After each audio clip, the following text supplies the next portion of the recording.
নিমাই দোকানে মিষ্টি বিক্রি করে। দোকানে মিষ্টি বিক্রি করে তাদের সংসার ভালোই চলছিল। হঠাৎ নিমাইয়ের বউ একটা কঠিন রোগে আক্রান্ত হয়। গ্রামের কবিরাজকে দেখায়, কিন্তু তাতে কোনো কাজ হয় না। এই কথা গ্রামের সকলের মুখে মুখে হয়ে যায়। গ্রামের মোড়ল নিমাই আর তার বউকে গ্রাম ছাড়া করার জন্য লোকজন নিয়ে নিমাইয়ের বাড়িতে গিয়ে হাজির হয়। নিমাই, আরে এই নিমাই, বেরিয়ে আয় বলছি, ঘর থেকে বেরিয়ে আয়। এ কি মোড়ল মশাই, আপনি আমার বাড়িতে এই অসময়ে? বলি, তোর বউয়ের নাকি কোষ্ঠকাঠিন্য রোগ হয়েছে? হ্যাঁ মোড়ল মশাই, আমার বউয়ের শরীরটা ভালো না, তবে কোষ্ঠকাঠিন্য হয়েছে কিনা সেটা জানি না। তা তোর জানাও লাগবে না, আজই এই গ্রাম ছেড়ে তোরা চলে যাবি। এ কি বলছেন মোড়ল মশাই আপনি? আমার এই বাপ দাদার ভিটা ছেড়ে কোথায় যাব? কোথায় যাবি তা আমি জানি না, তবে তোকে এই গ্রাম ছেড়ে চলে যেতে হবে। এটাই হলো আমার শেষ কথা, না হলে কিন্তু তোর এই ঘর বাড়ি আগুন ধরিয়ে পুড়িয়ে দেব। এই বলে মোড়ল তার লোকজনকে নিয়ে সেখান থেকে চলে যায়।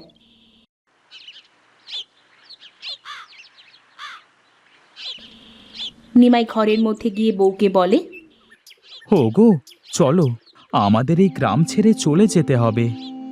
কেন গো, আমাদের এই গ্রাম ছেড়ে চলে যেতে হবে? তোমার যে রোগ হয়েছে তাতে গ্রামের সকলে ভয় পাচ্ছে। তোমার রোগ না আবার সকলের হয়ে যায়, এই জন্য গ্রামের মোড়ল এখন বাড়িতে এসে আমাদের বাড়ি ছেড়ে চলে যাওয়ার জন্য হুমকি দিল। তাহলে আর কি করার, চলো এই গ্রাম ছেড়ে কোথাও চলে যাই।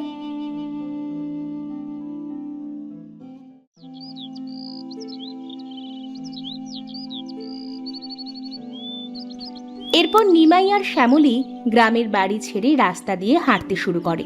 তারা হাঁটতে হাঁটতে এক গ্রাম ছেড়ে অন্য গ্রামে চলে যায়। আর যে পারছি না গো। আচ্ছা, এই গাছের নিচে বসো, একটু জিরিয়ে নি। হ্যাঁ, তাই করো। হাঁটতে হাঁটতে অনেক ক্লান্ত হয়ে গেছি। নিমাই আর শ্যামলী গাছের নিচে বসে বিশ্রাম নিতে থাকে। এমন সময় সেই পথ দিয়ে একটা বুড়ি জল নিয়ে যাচ্ছিল। জল জল জল, আমাকে একটু জল দিবা? আমাকে জল দেবে গো বুড়িমা? এ গো তোমরা, এই গায়ে তো এর আগে কখনো দেখি নাই। আমরা দূর গাঁ থেকে এসেছি, আমার বউয়ের শরীরটা অনেক অসুস্থ। গ্রামের মোড়ল আমাদের গ্রাম থেকে বের করে দিয়েছে। আহারে, কত কষ্ট। এই নাও জল, ওনাকে আগে জল দাও। নিমাই বুড়ির থেকে জলের ঘড়া নিয়ে তার থেকে একটা ছোট বাটি করে জল শ্যামলীকে খাওয়ায়।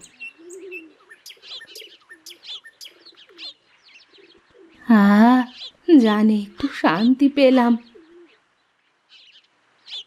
তোমরা এখন কোথায় যাবা গো? আমাদের যাওয়ার কোনো জায়গা নেই বুড়িমা, দেখি কোথাও যদি কোনো ঠাঁই হয়। এই অসুস্থ বউকে নিয়ে কোথায় আবার যাবে? চলো, আজ থেকে তোমরা আমার বাড়িতেই থাকবে। সত্যি বলছেন বুড়িমা? হ্যাঁ রে হ্যাঁ। বুড়ি তখন নিমাই আর শ্যামলীকে নিয়ে তার বাড়িতে যায়। এই হলো আমার ছোট কুঁড়ে ঘর, এখানে আজ থেকে তোরা থাকবি আমার ছেলে মেয়ে হয়ে। আর হ্যাঁ, একটা কথা, তুই আজ থেকে আমার জমিতে চাষ করে ফসল ফলাবি। ঠিক আছে বুড়িমা। মা, তুমি ঘরে যাও মা, আর তুই আমার সাথে চল, তোকে আমি আমার জমিটা দেখিয়ে নিয়ে আসি। হ্যাঁ গো, যাও। নিমাই বুড়ির সাথে মাঠে যায়।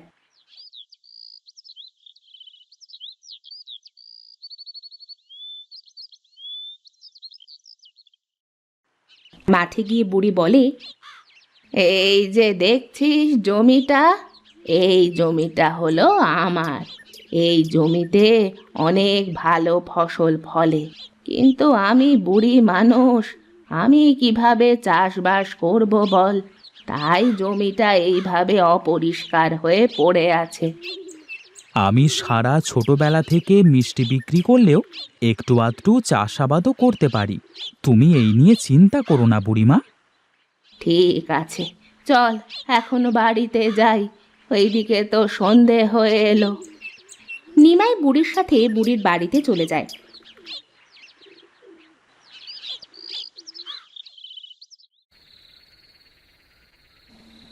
রাতে নিমাই আর শ্যামলী ঘরে বসে কথা বলছিল। যাক, একটা মাথা গোজার জন্য জায়গা তো পেলাম। হ্যাঁ গো, তুমি ঠিক বলেছ। বুড়িমা অনেক ভালো মানুষ, কি বলো? হ্যাঁ গো, কাল থেকে বুড়িমায়ের জমিটা মন দিয়ে চাষ করতে হবে। তা জমিতে কি চাষ করবে কিছু ভেবেছো? না তো, তা এখন ভেবে দেখি নাই। আগে জমিটা পরিষ্কার করে নি, তারপর ভেবে দেখব কি বীজ রোপণ করা যায়। আচ্ছা, এখন ঘুমাও। নিমাই আর শ্যামলী ঘুমিয়ে পড়ে।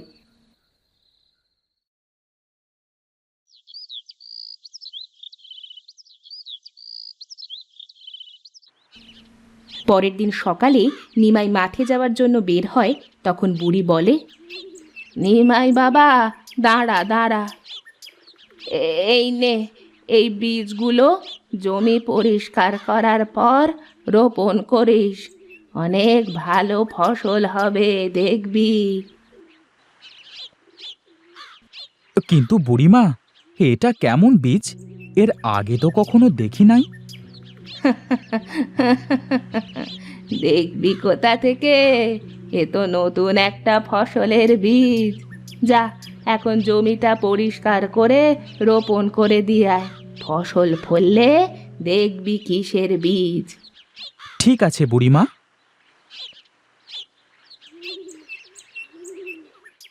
নিমাই একটা কোদাল আর বীজগুলো নিয়ে মাঠে যায় আর জমিটা পরিষ্কার করতে থাকে। এমন সময় সেখানে একটা বৃদ্ধ লোক আসে। কে গো বাবা, তুমি এই জমিটা পরিষ্কার করছো? আমি নিমাই কাকা, দূর গাঁ থেকে এসেছি। ও, বুঝেছি বুঝেছি। তা বুড়ির জমিটা পরিষ্কার করছো কেন? বুড়িমা তো আমাকে এই জমিটা পরিষ্কার করে চাষ করতে বলেছে। ও আচ্ছা আচ্ছা, তাহলে বুড়ি এবার তোমাকে ধরেছে? আমাকে ধরেছে মানে? কি বলতে চাইছেন কাকা? ও কিছু না বাবা, তুমি তাহলে পরিষ্কার করো। তা বাবা, আগে তুমি কি করতে? আমি আগে বাজারে মিষ্টি বিক্রি করতাম।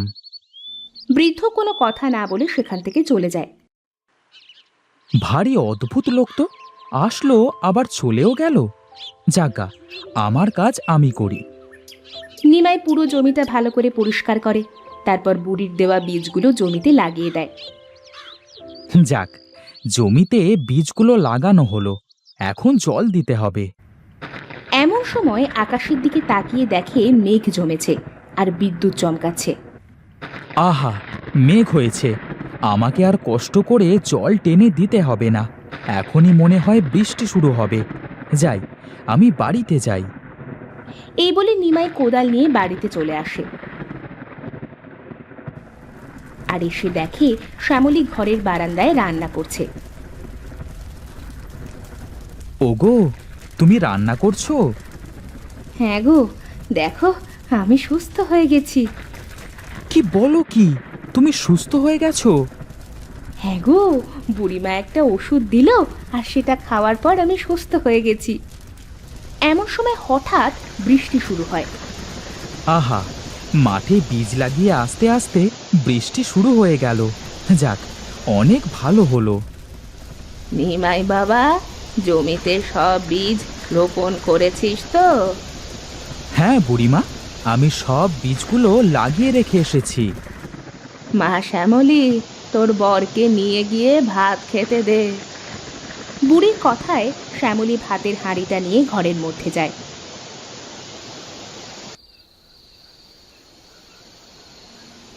আমি না কিছুই বুঝতে পারছি না। বুড়িমা আমাদের তার বাড়িতে থাকতে দিল, জমি দিল চাষ করবার জন্য, আবার তোমার এত বড় অসুখ সেটাও সুস্থ করে দিল। হ্যাঁ গো, এখন নাও ভাতগুলো খেয়ে নাও। নিমাই ভাতগুলো খাইতে শুরু করে। পরের দিন সকালে নিমাই জমিতে গিয়ে দেখে জমিতে অনেক গাছ হয়েছে, কিন্তু প্রতিটা গাছে ফলের বদলে সাদা রঙের নানা রকমের মিষ্ট ধরে আছে। এ কি দেখছি আমি, গাছে মিষ্টি ধরেছে, কিন্তু এটা কি করে সম্ভব? সম্ভব সম্ভব, সবই সম্ভব। কাকা, আপনি আর এই জমিতে মিষ্টি হলো কি করে? তুই যে বুড়ির বাড়িতে আশ্রয় নিয়েছিস, সেই বুড়িটা হলো আসলে একটা জাদুকরী। তবে অনেক ভালো, তোর কোনো ক্ষতি করবে না। তুই এই মিষ্টি বাজারে নিয়ে গিয়ে বিক্রি করতে পারবি। এমন সময় সেখানে বুড়ি আসে। ও, তুমি ওকে সব সত্যি বলে দিলে? কি আর করব, আজ বা কাল ওকে তো বলতেই হবে। হ্যাঁ, তা ভালোই করেছ। শোন নিমাই, যা, এই মিষ্টির গাছ তোদের গ্রামে নিয়ে গিয়ে মাঠে চাষ করগে যা। আর হ্যাঁ, তোর আর কষ্ট করে চিনি আঠা কিনা লাগবে না। নিমাই তখন কিছু মিষ্টির গাছ নিয়ে বুড়ির বাড়িতে যায়। তারপর শ্যামলীকে সব কথা খুলে বলে। তারপর তারা তাদের গ্রামে যায়।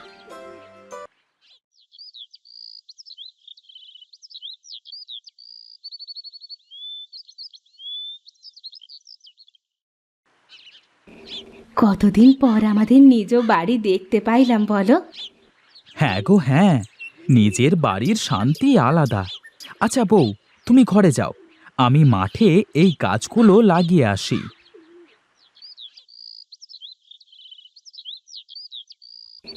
নিমাই মাঠে যায় আর তার জমিতে মিষ্টির গাছ লাগায়।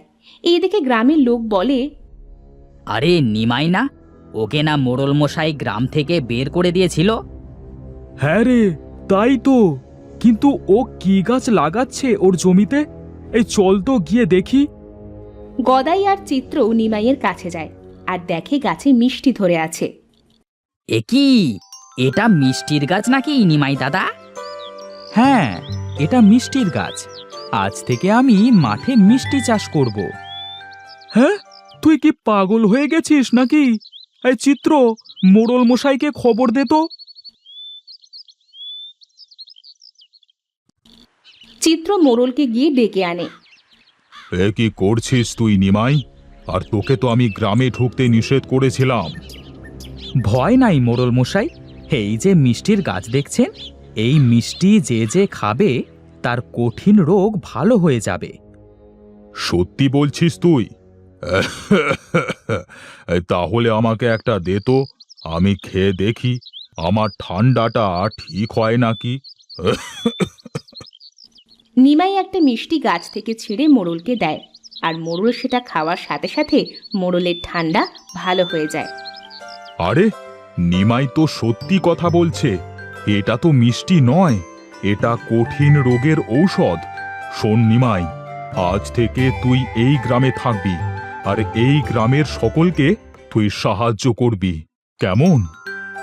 এরপর থেকে নিমাই মাঠে মিষ্টি চাষ করে গ্রামের সকল অসহায় মানুষকে সাহায্য করতে শুরু করে। আর গ্রামের মানুষ নিমাইয়ের বউকে দেখে ছিছি করতো না। নিমাই আর শ্যামলী সুখে শান্তিতে বসবাস করতে শুরু করে।